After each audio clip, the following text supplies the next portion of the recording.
everyone. We are presenting today our storytelling about the life of a romantic composer named Louis Hector Berlioz, also known for his Symphony Fantastic and Harold in Italy Symphony.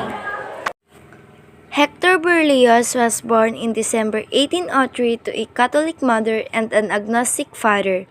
And it was through his mother's wishes too that he was baptized into the Catholic Church, although his adult beliefs would more align with his father's. Berlioz was a hopeless romantic, having had his first crush on the girl next door when he was 12 and she was 18.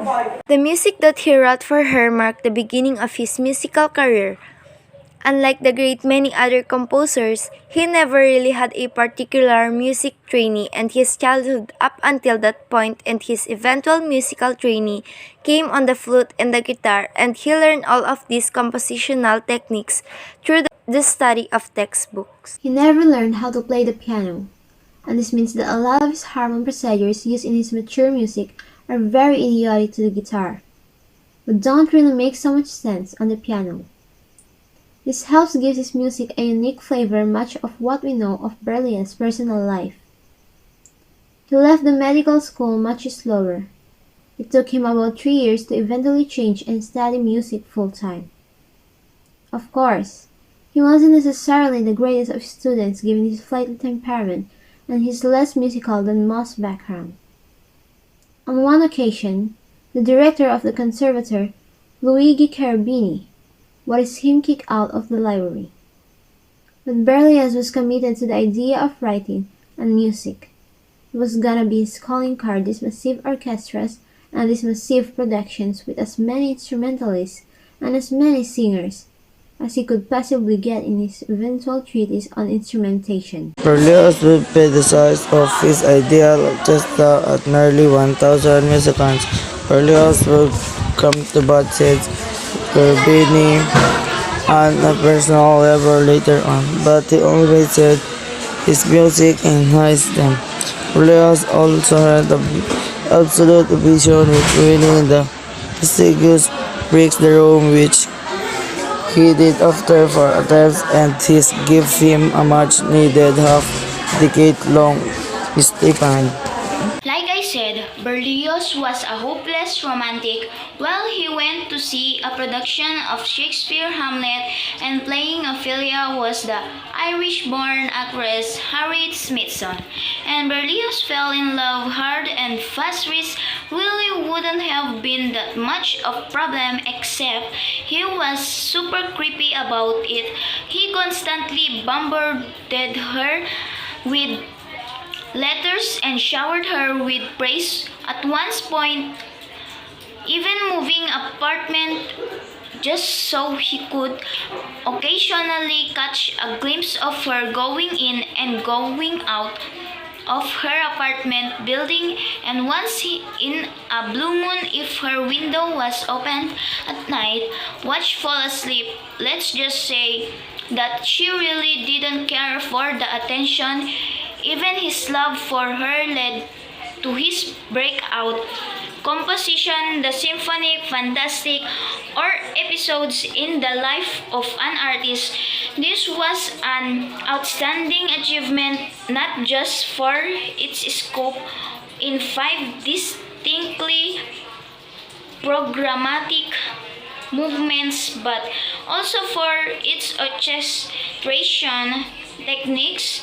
In order to achieve his effects, he needed an orchestra larger than most stages could handle.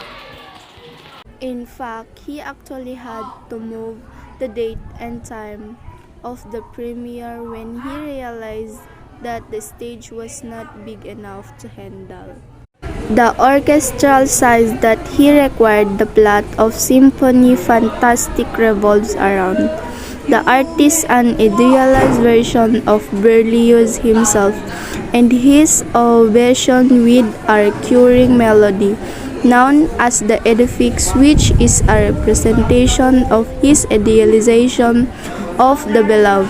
The beloved being, of course, Harriet Smithson. Over the course of the piece, the protagonist falls in love realizes that his beloved does not love him. While beats and pieces and elements of established formal design that the five movements of symphony. It is in the finals that ballet owns especially throws all of this, asunder and let this float and this float alone determine. The structure of the piece had been problematic pieces. Sure, but this was the problematic piece we intend to be so tight into its narrative that the piece would be incomprehensible without it. According to Berlioz himself, however, Berlioz was not above changing the plot and changing the program to suit his needs, especially his romantic interest, at the same time as we will soon see for what it's worth with the piece does not even work even if you don't know the actual plot behind it. The irony of Berlioz's romantic life was that, while he was still desperately in love with Harriet Smithson, he was engaged to a lady who was decidedly not Harriet Smithson. Her name was Maudie Milk, and she ended up marrying to me play a love piano manufacturing firm. When Mock's mother sent Berlioz a letter saying that her daughter had broken off their engagement, Berlioz became so enraged. He hatched a plan. He purchased 2 pistols, an outfit so he could dress up as a woman, and he planned on sneaking into their house, killing his ex-fiancée, killing his mother, killing poor Camille who had absolutely nothing to do with this, and then killing himself again. And all goes back to Berlioz, his own memoir.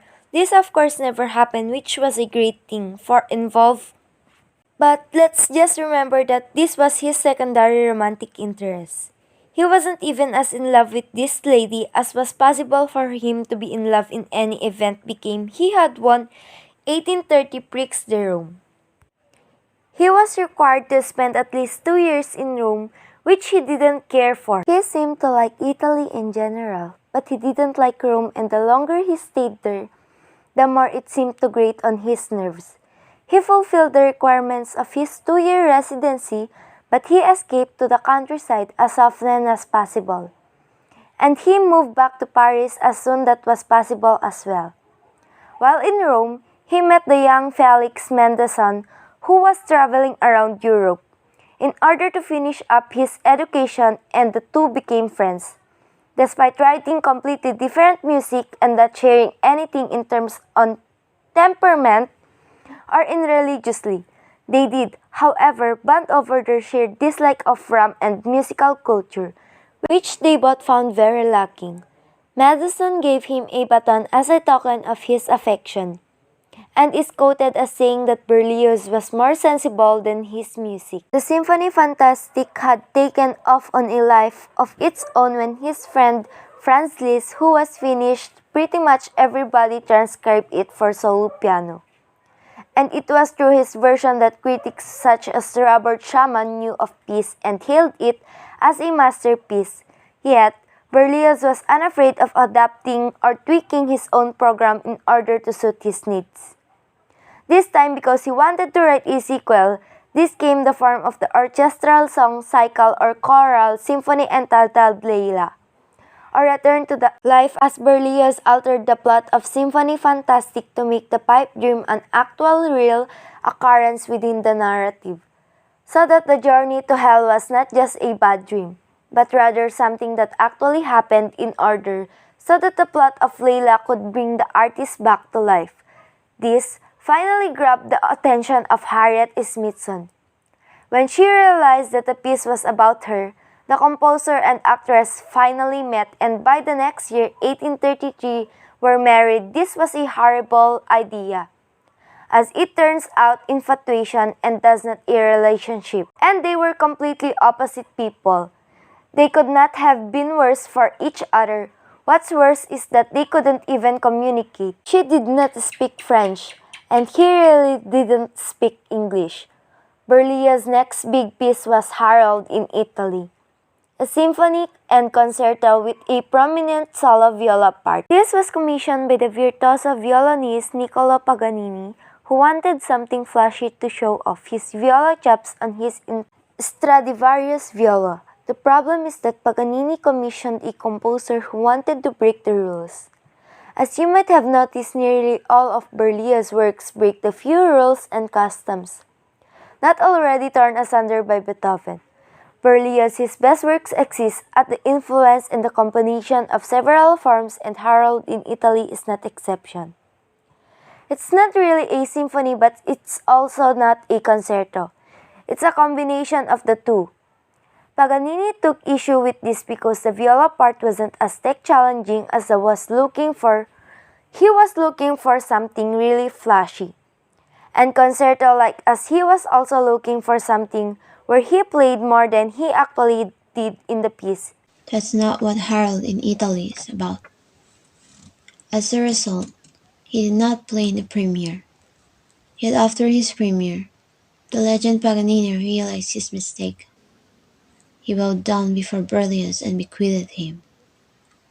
They also bonded further over the shared passion for the guitar, something that was a more intimate instrument to the usually outgoing and flamboyant Paganini. Berlioz was also at this point deeply unhappy with how conductors dealt with his music, and in order to present the best version of his pieces to the public, he decided that he needed to become a conductor in his own right. This got off to a rocky start, as the press published these scathing and insulting caricatures of Berlioz at the podium. But once he got his feet underneath him, he was actually quite good at it, and this helped him become an even better orchestrator than he already was. When he was alive, he was better known as a conductor than as a composer, the same fate which would befall Mahler at the end of the century.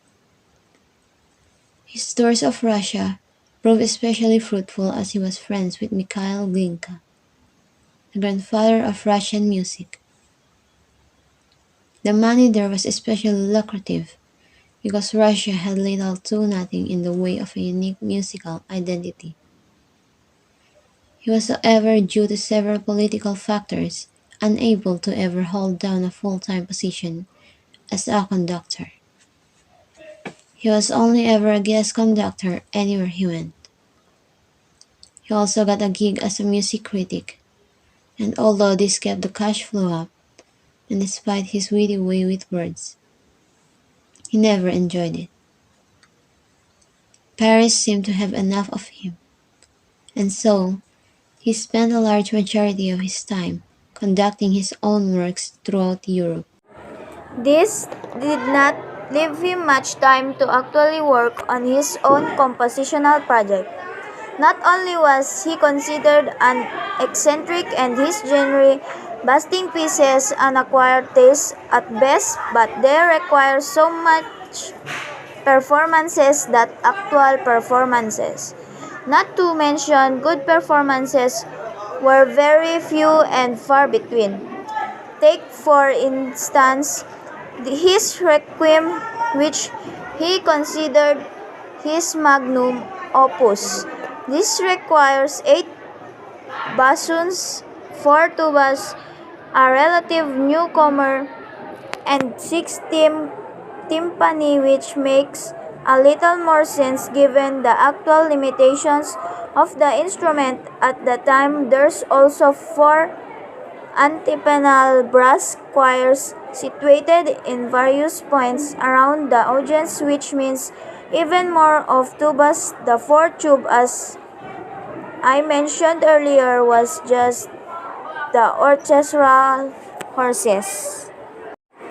It didn't even count these other choirs, not to mention the 180 strings and 220 chorus members involved.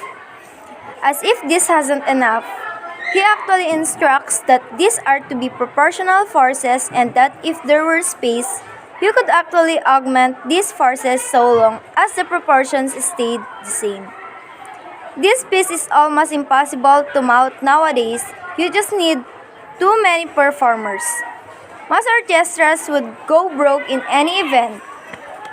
He was highly attuned to matters of orchestration and instrumentation, and published one of the first textbooks on the subject. In 1844, He could revise this later, and then there would be another version that could be revised by records trust. He was a great conductor once he actually learned what he was doing, and he was eager to learn from those with more knowledge on the subject than himself.